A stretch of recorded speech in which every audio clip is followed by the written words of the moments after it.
hello, today's the 26th, and we're doing Social Security and robots. This has become Basically a channel everything. of the American Association of Retired People because it's going to be Social Security news all the time. How depressing is it that you and I are closer to that than the average age of the audience, probably? Oh, Lord. We're young at heart. Social Security, let's be honest. Speaking of the fellow kids, the question is constantly, how do we advertise to them? You know, we don't understand their ways. They're out here doing weird stuff, and we're never going to be hip to it, but we need them to buy our products. How can we do it? And sometimes ad agencies come up with amazing ideas. Illegal ideas, but amazing ones. How do you do, fellow gamers? Burger King exploits Twitch for cheap ads. So their ad agency ran a thing. It's like, we've made streamers and viewers hungry, and then Ars Technica has crossed that out and written angry. So a lot of streamers have text-to-speech that'll let you put in a little blurb or something, and then you can say something like with a donation, with like $5 or whatever. So the ad agency found a bunch of popular streamers and said stuff. It's like, here's $5. And the thing was like, Burger King is amazing. We've done that facetiously on here sometimes, like Taco Bell, product placement, Taco Bell. Well, we talked about McDonald's breakfast Yeah. ad nauseum, And fruit but juice. it's just because we love McDonald's breakfast. They stopped doing that. Oh, they're not doing 24 hours No, They're not anymore? doing it? no. I Well, tried to get an because egg of the biscuit. thing, Yeah. right? Oh. Tried to get an egg biscuit the other day, and it was just like, nope. Disgusting. How are we supposed to live like this? I don't know. Without breakfast, apparently. So yeah, this was not Burger King themselves. You got to wonder if anybody at Burger King even signed off on this. Nah, But- Burger King's always done stuff like this, all the way back to subservient chicken. Yeah, I was They going to did- say, there's definitely someone had to sign off on it. Like, their internal marketing department had to sign off on the external marketing department. Listen, they're happy with this as a win. They're happy that we're talking about this. Yeah, I never think of Burger King. If I think to myself, let's do something irresponsible today, and I think I'm going to go to like get fast food, Let's Burger think- King never comes up. Yeah, Burger King No. doesn't come up for me either still. Maybe Burger King's agency is what comes to mind. Let's do something irresponsible. Let's. And they were bragging. They were like, look at the number of people we engaged with for like $10. This is amazing. How frustrating is that if you're a streamer where it's like, normally if you do any sponsorship stuff, you know, it's vetted and like you work out a deal and you're usually paid pretty well. And then someone just comes in and is like, $5, buy Burger King, LOL. Yeah, and they actually got some quotes from some streamers who said exactly what you just said. I don't know who this streamer is, but she has an amazing name, Ann Munition.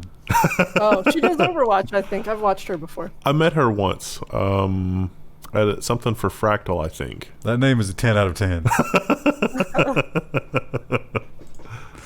So, yeah. They might get a slap on the wrist for that. But like you say, probably a win no matter what. Because it cost them $10 plus whatever the agency charged them for that day.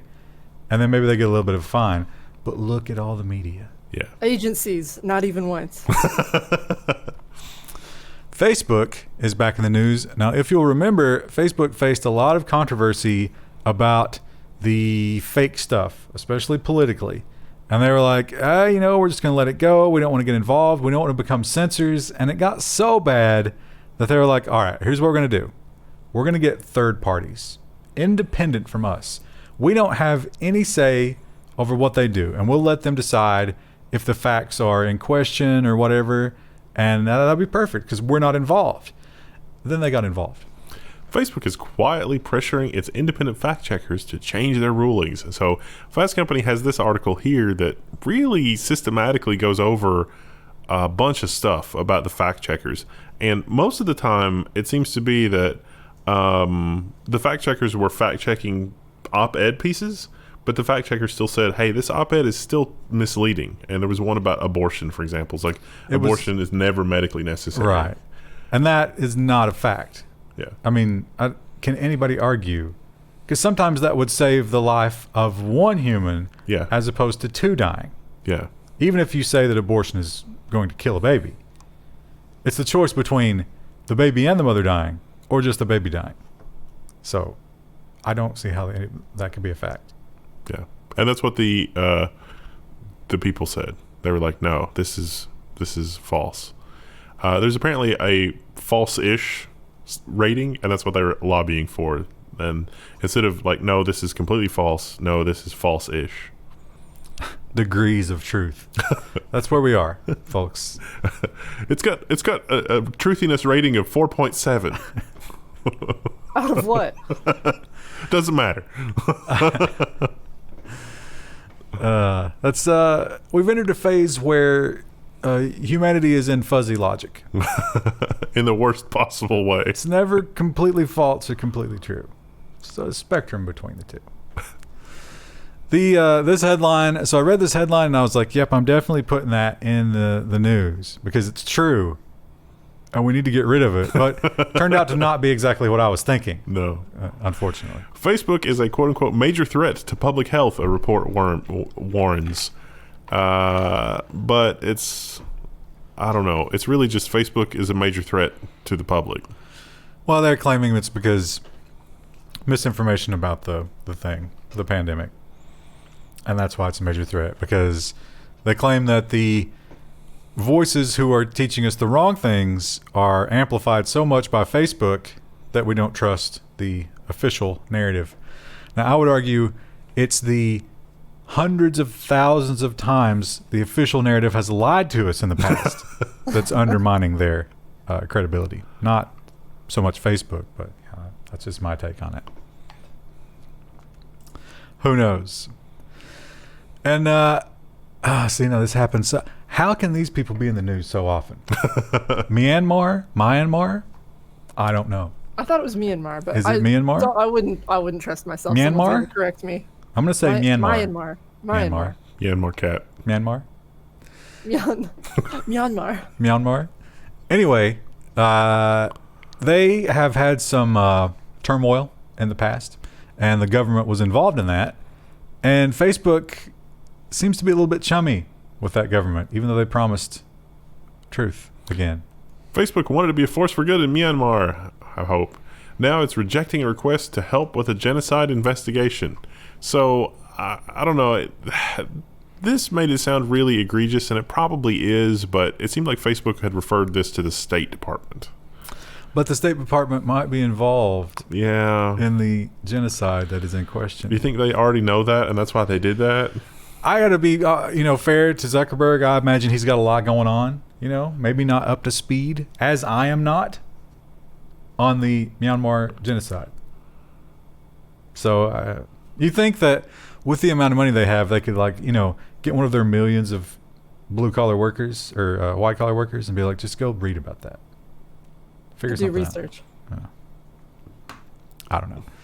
It is a tough situation to be in because it's like one of those, the official narrative is there was no genocide. What are you talking about? Well, maybe we should put in all the corporate charters as like the first duty is to, not be awful. They will change the definition of awful. Yeah. Awful is not earning a profit every quarter. Awful to who? That would be awful to the shareholders. Also, this photo, imagine picking this picture of Zuckerberg when the one of him looking over his shoulder with sunscreen on his face exists. I like this photo here because it's kind of like, what did you say to me? No, you gotta use the sunscreen photo. It's so important. It must be weird being under that microscope, I admit, but he's so bad at it. Yeah. It's just so bad at it. More human in this picture. Like he's even squinting like the sun is hurting his eyes. You mean his optical receptors are overloading? Yeah. Moving on to security, Windows. For a long time, people have lamented the fact that Windows just doesn't let you do certain things. Sometimes there's options and you may switch the little slider. Such as uninstall Candy Crush. Have you tried that? It doesn't work. So I have the Xbox game subscription, which is not the Xbox console. It's a Windows thing. But anyway, and I was installing a lot of games. I have a secondary SSD, a terabyte. That's where I put my games. And it creates a little folder like Steam does, like Steam apps. And then I reinstalled Windows. But I still had my games on my secondary drive. Steam was like, hey, I see them. We're back in action. No need to reinstall anything. Xbox game subscription was like, I don't know what you're talking about.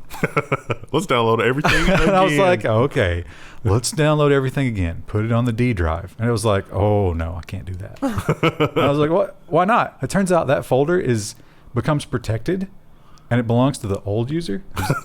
Doesn't exist. I had to. So I was like, all right, give me a PowerShell. I'll get rid of your directory. No. All right, give me advanced security options. I'll change the ownership to myself. No. Okay, give me the PowerShell back. I'll take ownership with the command line take own. No. You have to boot to safe mode and click through like 50 errors to get rid of that. They shouldn't have fired all the testers. I mean, come on. And this is just another stone in that pool. Permanently disabling Windows 10's built-in virus scanner is no longer an option. Microsoft removed a registry tweak that allowed users to permanently disable Windows Defender.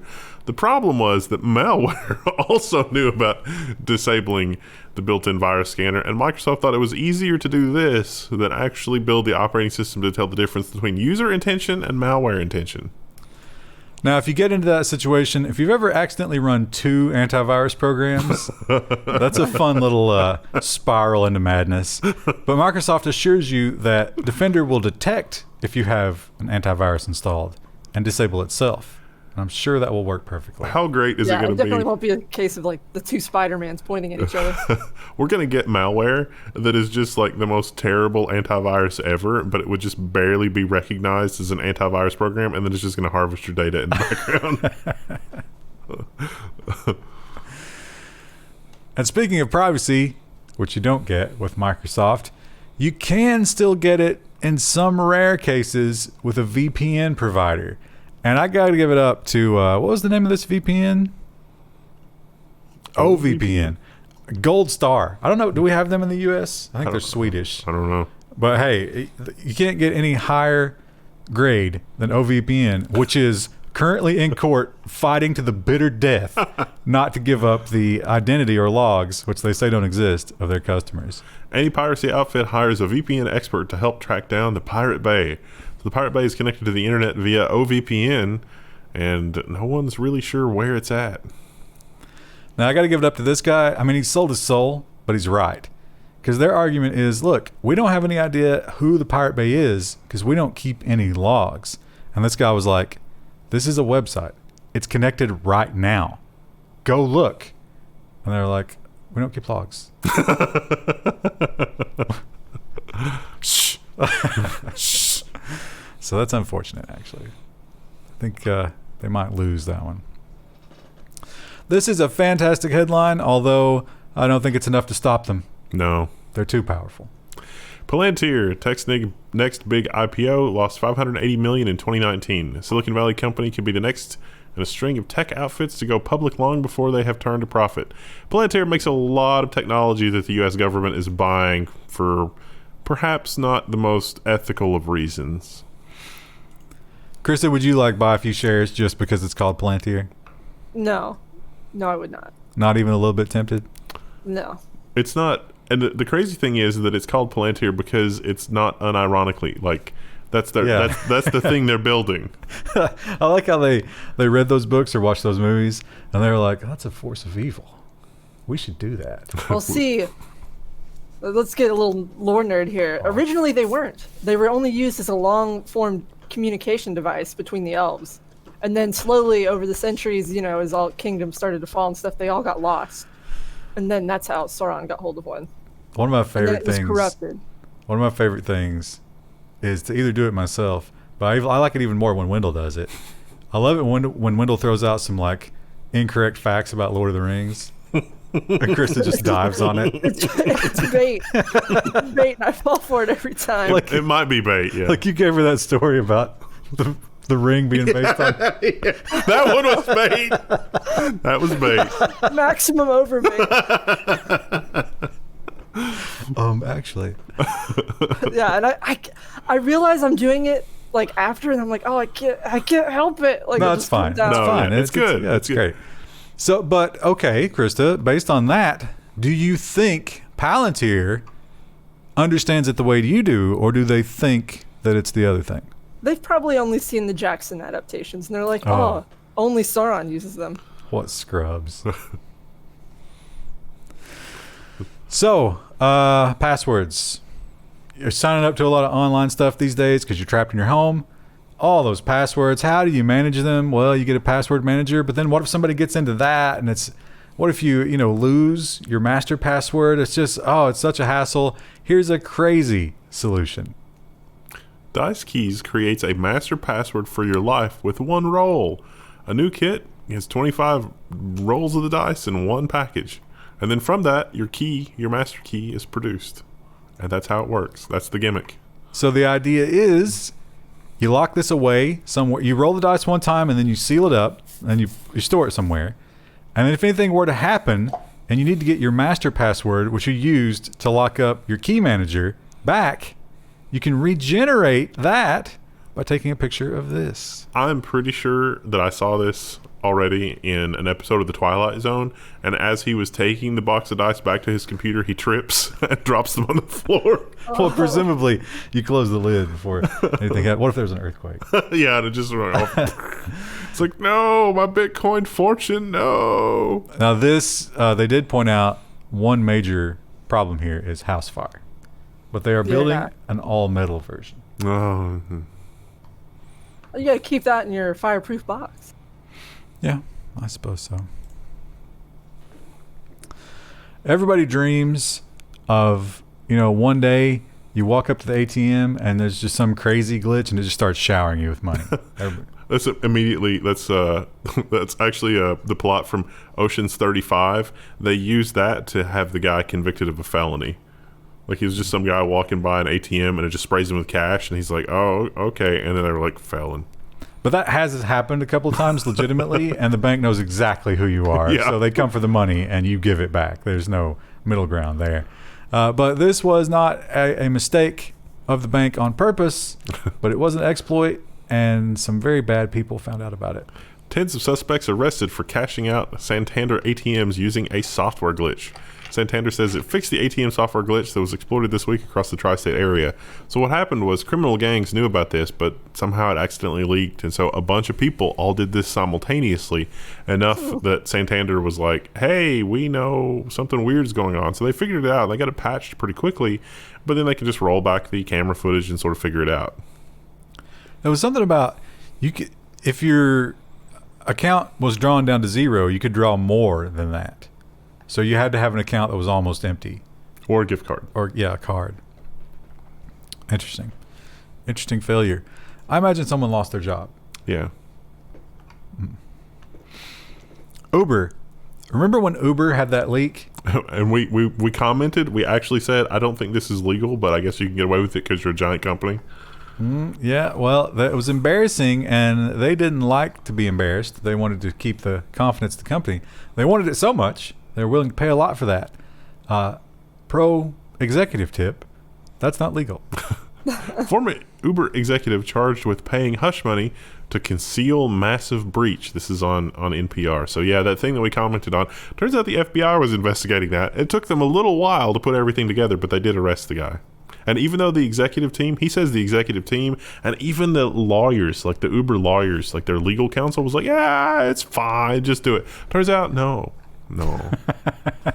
You have to let the people know when their data's been breached. Crazy. It's crazy the nanny state we live in. Krista, do you use Adobe? You use Adobe items on your iPad, right? No, not currently. Well, you're lucky, because boy, did they screw that up. Lightroom app update wipes users' photos and presets. Adobe says they are not recoverable. Oh shit. So Adobe likes to move fast and break things. Where I guess break things in this scenario means that it's your photos and they're gone. Now that's only if you were not a good little boy and girl using iCloud as Apple has directed you. How dare you use the local file system? And so, yeah, Adobe, a lot of people were calling up, and so they put out a press release, and they basically said, sorry, so you're never getting that back. Oops. Man, that sucks. Yeah, can you imagine, Krista? What would your level of anger be? I would be furious. I try to go through and back up my stuff pretty often, but man, Some of it looks like this. So Lightroom. Lightroom's just a photo editing app. I don't use that, but man, that would still suck. Yeah, some people said they had years, and well, I guess it's only been on Apple for 2 years, right? But someone had their entire 2 years wiped. Man, if you're in the middle of like editing photos for like, a contract or a client, that would suck because you would lose everything. That would maybe teach you to have backups for critical stuff like that. The whole point of the Apple ecosystem is that you don't have to think about things like that. It just does everything, and it's like, oh, you mean I wasn't using the I was using the Adobe application on the Apple device is different than using the Apple services. So we have another theoretical attack this week, and this is kind of antiquated. This is a nothing burger to begin with, but it is interesting. I mean, you're looking at the example down here. Would it have permission? To grab that? Yeah, it definitely would. That's crazy. Some email clients are vulnerable to attacks via mailto links. And so turns out in mailto, one of the arguments that's optional to implement is attach equal. So GNOME Evolution, KDE Email, IBM HCL Notes, and some other versions of Thunderbird are vulnerable. Outlook, surprisingly, is not vulnerable, as are a bunch of other clients that were sensible enough not to implement this. The trick, though, is that even that attaches to an email, but you also still have to click send. You would see it. Yeah. Unless you're a moron. Well. Also, very possible. But, yeah, it's probably a very small subset of people using those operating systems that, I mean, if you're just clicking quickly, maybe not, but I don't know. Who uses mailto links anyway? Come on. Google had their own email bug. Now, this one was a little bit more opportunistic. You could, if you were a spammer or a scammer, you could totally use this for very nefarious purposes. Google fixes major Gmail bugs 7 hours after exploit details go public.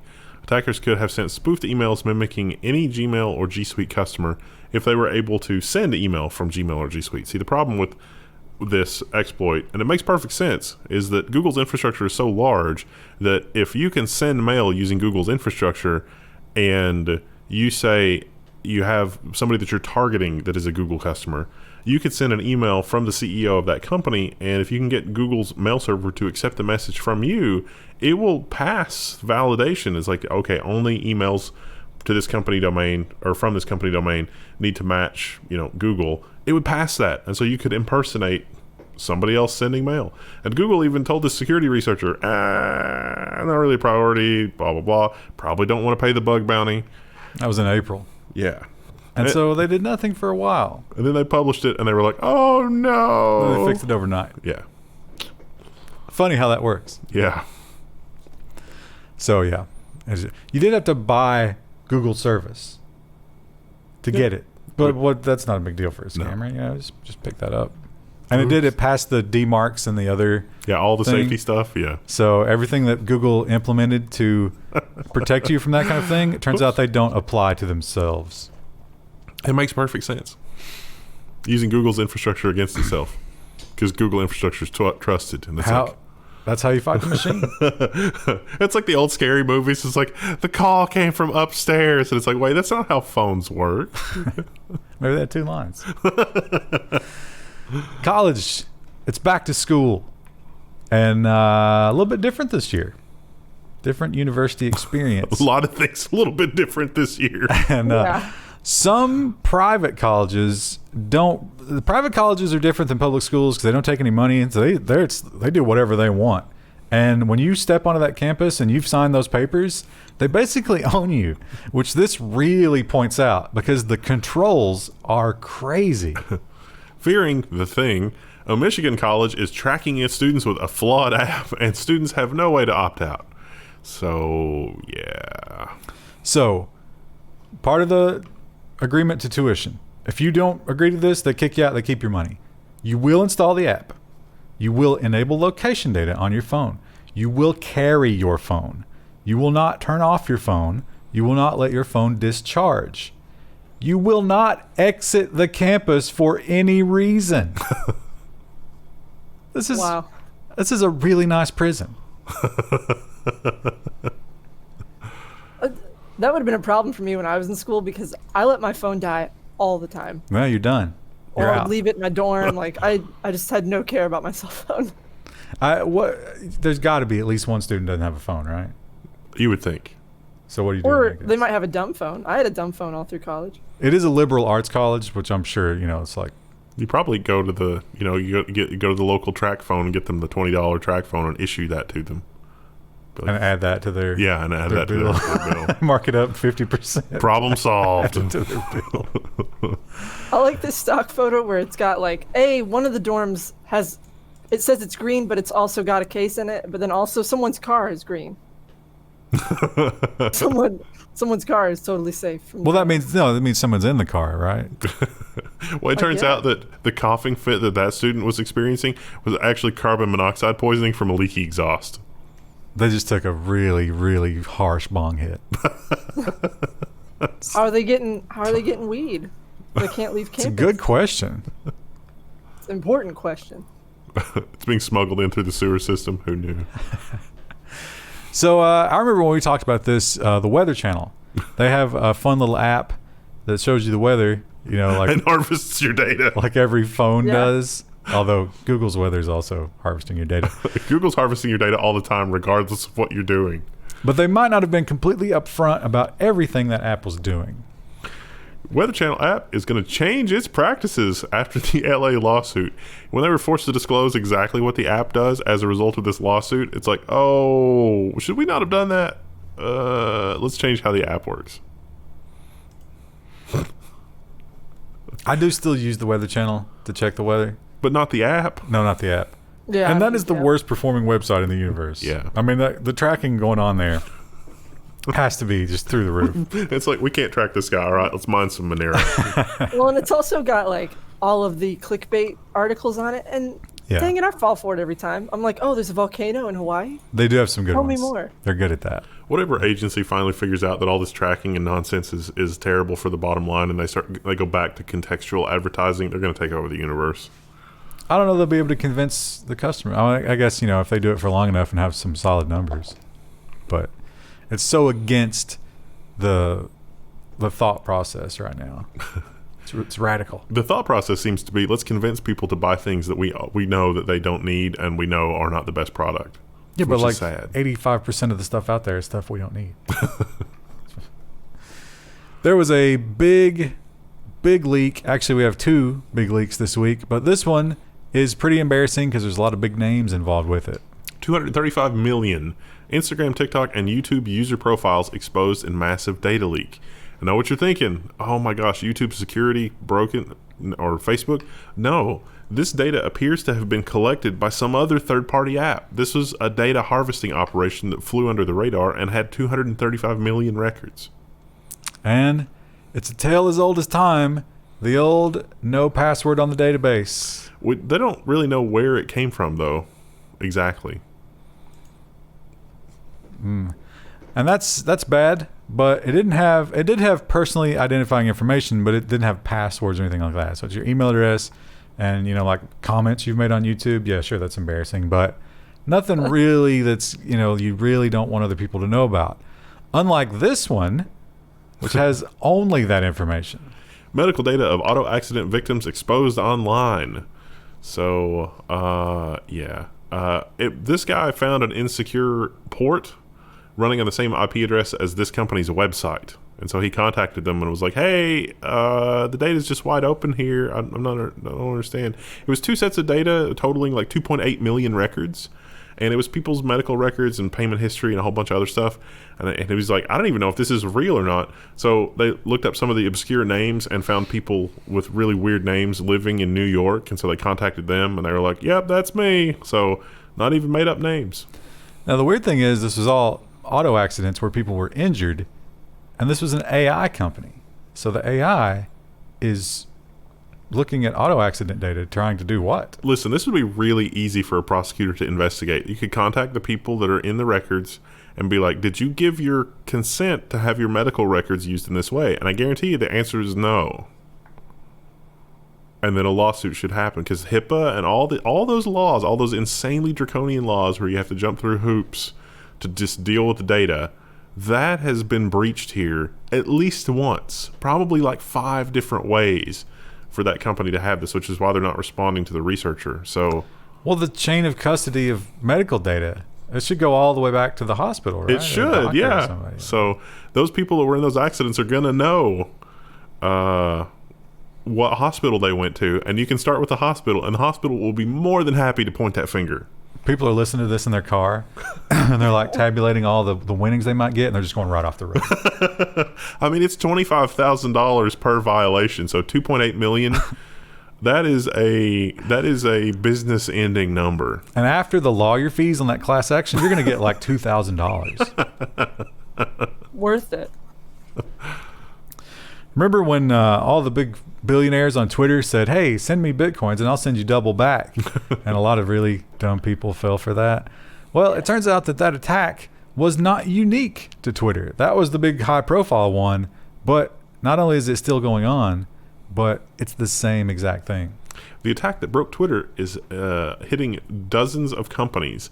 So one of the attack methods that were employed here was, you got two-factor on your account. But what was happening was the attackers sent somebody a fake page. They would go to the fake page and be like, hey, you need a two-factor, which is what, the person being attacked expects. But it was a fake page. And so the attackers were standing at the real page ready to log in. It would also ask for two-factor. And then the person that was being attacked would put in the two-factor code on the fake website, which the attackers would then use to confirm their identity or whatever. That's hard to catch unless you're like really in tune to a whole bunch of security stuff. Article talks about how if you use a security token, like one of the I.P.O tokens, which we've actually got a video on coming up, or other physical hardware tokens that have to be plugged into a device, that's about the only thing that really defeats this attack if the person being attacked is convinced that the request is legit. So watch out for that. I don't know how exactly you watch out for it. I guess you just really pour over those domain names. And you can only have a physical hardware token. Like you have to have some kind of a hardware token that you not just type in the numbers or type in the code. You need a token, which can be stolen. And it's gonna go in the washing machine eventually. Yeah. I just watched a USB drive the other day. Oh. So here's a crazy one. We've talked about some stuff like this that is just incredible. Remember the light bulb? Oh yeah, that could hear voices. You can use a telescope pointed at a light bulb and read the sound off of the movement of the filament. And the one where your the cadence of your typing can pick up your password off of a phone. That kind of stuff terrifies me. And this is definitely in that vein. Researchers can duplicate keys from the sounds they make in locks. So this is a proof of concept. This is a little bit clickbait. This was set up with the absolutely most ideal, perfect situation of having a microphone right next to the lock when they were doing this testing. But they were able to sort of produce a dictionary of what a key sounds like when it's hitting various tumblers. And then they were able to reproduce a key from just the sounds. But that microphone could be on a smartphone.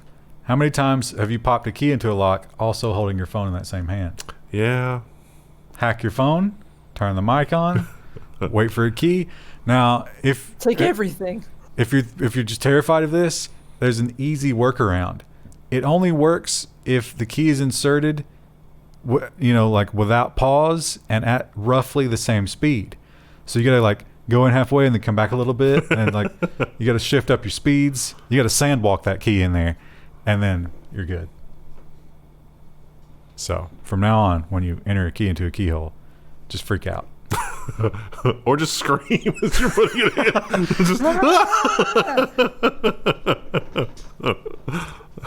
That'd be great to explain that to somebody. Get like a 20-minute explanation. It's like, no, there was this Wired.com article.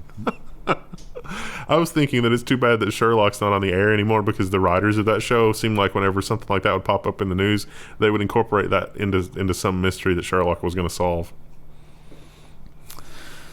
Wait, was that modern day? Yeah. Oh. They made a modern day version of Sherlock. Are you talking about the BBC one? No, it was the one with Lucy Liu. Oh, okay. As Watson, the gender bent Watson. Well, it actually worked. I was a little skeptical at first, but it actually worked well. I liked the BBC one too. Alexa, remember Alexa? I guess everybody's spending a lot of quality time with Alexa. that data mining has to be off the charts, right? Because everybody's at home all the time. Well, Alexa keeps a history of all the things that you talk to her about, and that can be bad.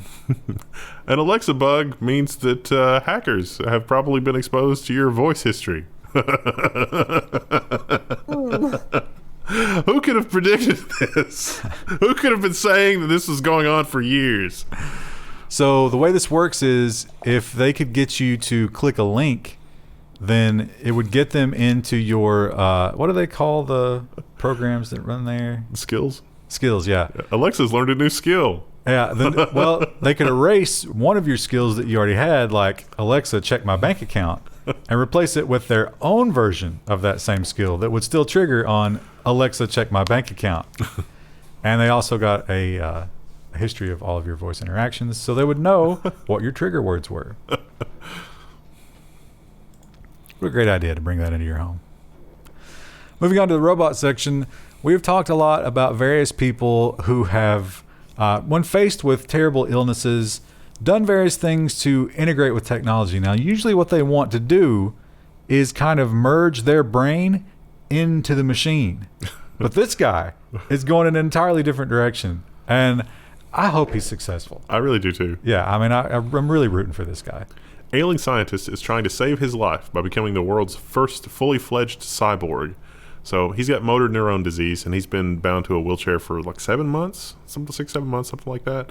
Yeah. He got an exoskeleton, and he is able to walk around again. And I wish they would have given us pictures of that. I really wanted to see that. But apparently, you get the picture of a cold scientist, but it said that he was moved to tears because he could walk around again. And so he also he can't move. It's the same disease that Hawking had.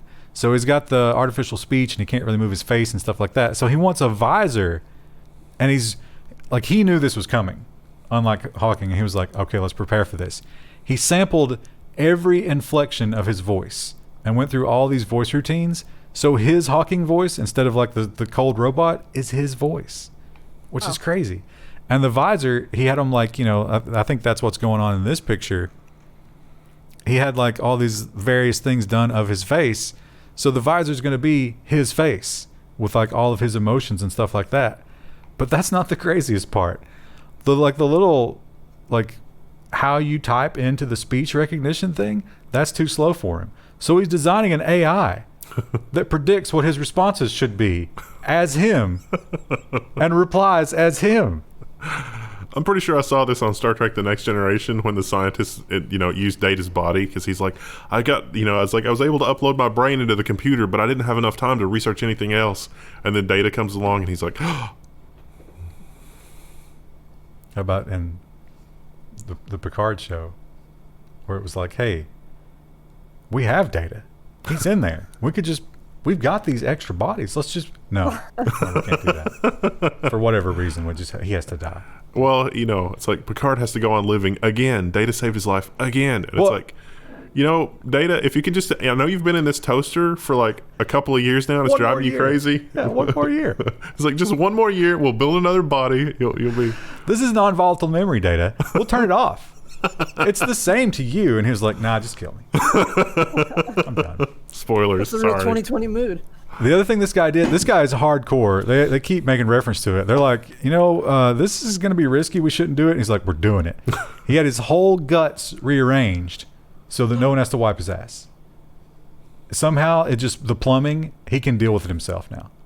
Does he have a colostomy bag? Not just a colostomy bag, like everything is rerouted. And I guess it just it just goes into a reservoir and somehow he can deal with that. I guess probably like those cassettes they put in the RVs. It's like Mr. House's great-great-great-grandfather from Fallout. Yeah. And he's got the exoskeleton, and he also had his, one of the problems, I guess, is fluid gets into your lungs. And so before he lost his voice, he was like, no, just, oh, that was terrible. I'm sorry. He was like, just sew it all up. Just get rid of it. And they're like, all right. So he never has to worry about the fluid in the lungs thing. Again, really hope that guy manages to do something cool. Because I don't know if I would ever do it, though. Would you? It seems like it would be a miserable Yeah, existence. that seems. Yeah, I don't think I'd want to. I mean, I appreciate what he's doing because he'll probably discover some amazing things along the way, but I wouldn't do that myself. The American healthcare system does seem to be gravitating toward, oh, you have cancer? Don't even bother trying to survive. Voyager. Wow, that was the best Star Trek, wasn't it? It was. I didn't expect you to agree with that. You Just trying to throw you off. But it's actually a probe.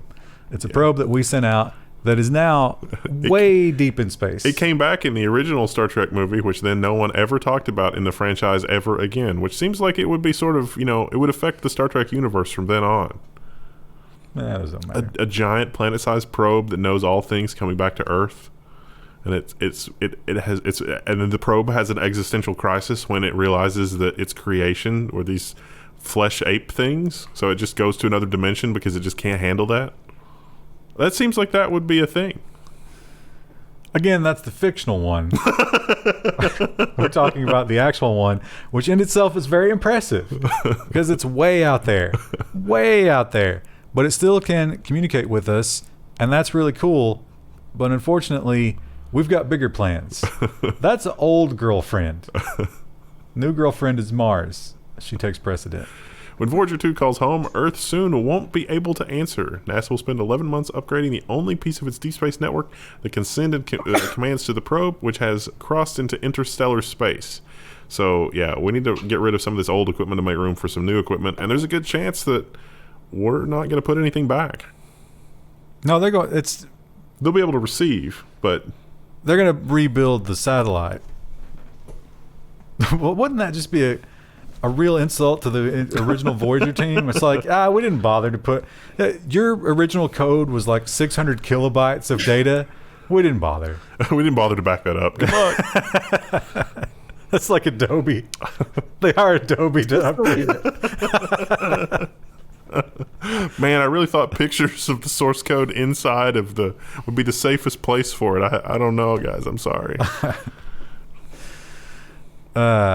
So I see more and more people, and I guess this kind of blends into the whole, there's no reason for us to be talking to people in public at this point, right? No interaction. But everybody at the grocery stores now have earbuds in. That's a really common thing. Now the problem becomes, if you're wearing those earbuds, what if something really serious starts happening, but you got, like death metal pounding in your ears? You got no idea. Google says they got an answer. Google Pixel Buds tap AI to alert users to sirens, crying babies, and barking dogs. So the idea is that you've got these in your ear, but if your phone hears something that sounds like a crying baby or a siren or somebody at your door, the music will lower and it'll play an alert tone or something like that. This seems pretty intelligent, except for that whole always-on listening microphone thing. This is one of those, another great thing for a Twilight Zone episode, where you're the lone survivor after the nuclear holocaust, but the klaxons never stopped, and it's driving you out of your mind, but you're like, Google Buds, these will save me. And it's like, oh, that's a siren. Let me play it for you. Final story is a tale of conquest when it comes to technology. Unfortunately, it is a tale of conquest over the human, and a terrifying, terrifying vision into our future, I'm afraid. Now, I got the wrong link here. You see, this is August 14th. This has already happened. Oh. But we'll read this first. I won't spoil it yet. An Air Force F-16 pilot will face off against an AI adversary in a simulated dogfight. And here's how you can watch live. Let me set it up for you. The DARPA, we get self-driving cars. All this cool stuff has come out of these DARPA competitions. This was a DARPA competition for an AI F-16 dogfight. And so they set up some F-16s in simulated conditions with a real human pilot. Now, Krista, based on your surprised gasp, I imagine you don't know the outcome here. It was a best of 5. What do you think the score was? I'm torn between computers are sometimes stupider than you think they are, and also it probably crushed the actual pilot. So I'd say it's either completely in favor of one or the other. Well, give us an answer. You got to take a stand here. I'm gonna say the AI crushed him. You would be absolutely right. Oh. Wasn't even close. And they weren't Wow. using missiles. They weren't using lock-on technology. This was pure cannon fire. And the pilot had no chance. And they claimed it was because the pilot was following his training, because, you know, it's like military training and pilot training. It's like, okay, you perform this maneuver like this. You do this every time. And he was like, yes, I will do that. Well, the AI didn't do that. But the AI was not allowed to do anything that would make a human occupant pass out. Right. But it just, you know, was like, hey, I can save 5 milliseconds here. And the regular pilot couldn't do that. He became more and more reckless as the games progressed. It didn't matter. Well, that's a dire note. Yeah. It's to okay. end the news on. The Air Force is almost obsolete anyway, because by the time we get good ground-based lasers and good ground-based detection technology, none of this will matter. The supersonic missile is not going to matter if we've got a 500 megawatt laser. The best part about this is, you know, at the end of the article, they were like, well, okay, so clearly this is pretty good. Are we going to have these? And the guy from the military was like, we probably won't. I mean, we could build this right now. We totally could do this right now. We probably won't. Meanwhile, there's a hidden factory somewhere in rural Colorado that's just cranking these things out. Yeah. Fortunately, I think an F-16 is mostly air-to-air. I don't think they're ground-based. They don't have a lot of ground-based weaponry. So when we're living in the caves, hiding from the robots, these Right. particular ones won't be hunting us. Well, that's the problem, though, because that ground-based laser, there's no aircraft that's going to outrun a ground-based laser. They'll just build shielding technology. No, it'll be. I mean, that's one of those. Oh, we don't have this technology anymore because it doesn't matter. It's kind of like how we don't have any Navy ships anymore with sails. Not really. It's quite a while back. There were ships with sails going along with the steel ships back in or the iron ships, I guess, the ironclads. Some of those stories are really hilarious where like they retrofit the old really amazing wooden ships with steel and they were just barely above water from the weight and they would just shoot cannonballs at each other and nothing would happen. That was like Civil War stuff. Yeah. It was just clang. It's like, all right, return fire. I was gonna say, Clang. like Civ when you can't afford to upgrade all your units. Let's not forget that in World War II, there were cavalry charges toward machine gun nests on horse Oh, no. with the plumes coming off the helmets. We don't learn quickly. That was brutal. Friday, it's all nonsense. It's just we're throwing the rules out. Why? I mean, you should just go get drunk right now. Yeah, literally just nonsense. Because what else are you going to do? I don't know. Start Thursday and just keep drinking through Thursday and into Friday when we post. Krista, based on your body weight, you would be dead. I would be dead. I would absolutely be dead. All right, we'll see you then. Krista, give us user's what? choice. User's choice. Goodbye. Bye. I think it clipped. You clipped on that. Oh, it did clip a little bit. Bye. You still clipped a little bit. We'll take it.